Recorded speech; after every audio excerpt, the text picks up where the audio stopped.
Praise the lord. ఈరోజు దేవుని వాగ్దానము, పైనుండి వచ్చువాడు అందరికి పైనున్నవాడు, భూమి నుండి వచ్చువాడు భూసంబంధి అయి భూసంబంధమైన సంగతులను గూర్చి మాటలాడును. పరలోకము నుండి వచ్చువాడు అందరికీ పైగా నుండి తాను కన్నవాటిని గూర్చియు విన్నవాటిని గూర్చియు సాక్ష్యమిచ్చును. యోహాను సువార్త 3వ అధ్యాయము 31వ వచనము 32వ వచనము. సహోదరి సహోదరులారా, బాప్తిస్మం ఇచ్చి యోహాను ప్రభువైన యేసుక్రీస్తును గురించి ఈ మాటలు చెప్తున్నాడు. యేసుక్రీస్తు కేవలం ఒక మానవ వ్యక్తి మాత్రమే కాదని, ఆయన పైనుండి వచ్చాడని, ఆయన అందరికీ పైగా నుండి తాను కన్నవాటిని గూర్చియు విన్నవాటిని గూర్చియు సాక్ష్యం ఇచ్చునని ఇక్కడ తెలియజేశాడు. ప్రియులారా, యేసు ప్రభువుకు మిగతా మనుషులందరికీ ఉన్న తేడా ఇదే. మనం ఈ లోకానికి చెందిన వారమైతే ఆయన పరలోకానికి చెందినవాడు, అనగా ఆయన పరలోకం నుండి వచ్చినవాడు. పరలోకంలో దేవుని సొంత నివాసంలో దేవుని చెంతనే నివసించిన ఏకైక వ్యక్తి యేసుక్రీస్తు. అక్కడి నుండి మనుషుల కోసం దేవుని గురించిన సత్యం తెలియజేసేందుకు ఆయన దిగివచ్చాడు. యేసు పరలోకం నుండి దిగివచ్చి మనుషుల్లో మనిషిగా ఉన్నాడు, అనగా దేవుడు మనిషి అయ్యాడు. రక్త మాంసాలు నిజమైన మానవ స్వభావం కలిగిన వాడయ్యాడు. క్రీస్తులో 2 స్వభావాలు ఉన్నాయి. ఒకటి దేవుని స్వభావం, 2 మానవ స్వభావం. క్రీస్తు వ్యక్తిత్వం దేవుడు వెల్లడి చేసిన గొప్ప రహస్య సత్యం. అందువల్ల దాని గురించి మనం ఎక్కువగా అర్థం చేసుకోలేకపోయినప్పటికీ మనం నమ్మకం ద్వారా సత్యాన్ని స్వీకరించాలి.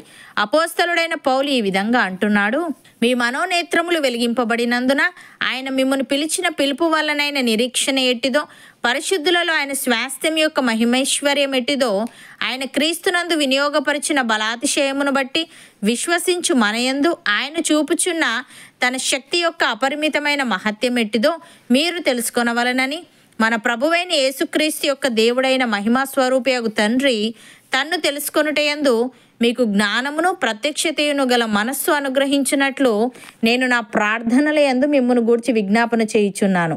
ఆయన బలాతిశయము చేత క్రీస్తును మృతులలో నుండి లేపి సమస్తమైన ఆధిపత్యము కంటేను, అధికారము కంటేను, శక్తి కంటేను, ప్రభుత్వము కంటేను ఈ యుగమునందు మాత్రమే గాక రాబోవు యుగమునందును పేరు పొందిన ప్రతి నామము కంటేను ఎంతో హెచ్చుగా పరలోకమునందు ఆయనను తన కుడిపార్శ్వమున కూర్చుండబెట్టుకొని ఉన్నాడు.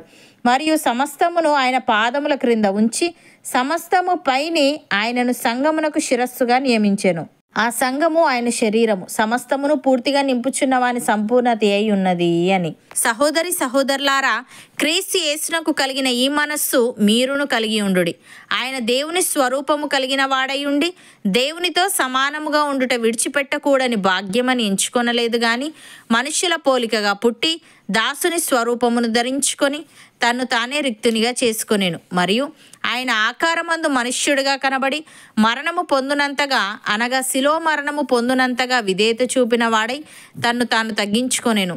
అందుచేతను పరలోకమందున్న వారిలో గాని, భూమి మీద ఉన్న వారిలో గాని, భూమి క్రింద ఉన్న వారిలో గాని ప్రతి వాని మోకాలును యేసు నామమున వంగునట్లును, ప్రతి వాని నాలుకయు తండ్రి అయిన దేవుని మహిమార్థమై యేసుక్రీస్తు ప్రభు అని ఒప్పుకొనున్నట్లును దేవుడు ఆయనను అధికముగా హెచ్చించి ప్రతి నామమునకు పైనామమును ఆయనకు అనుగ్రహించెను.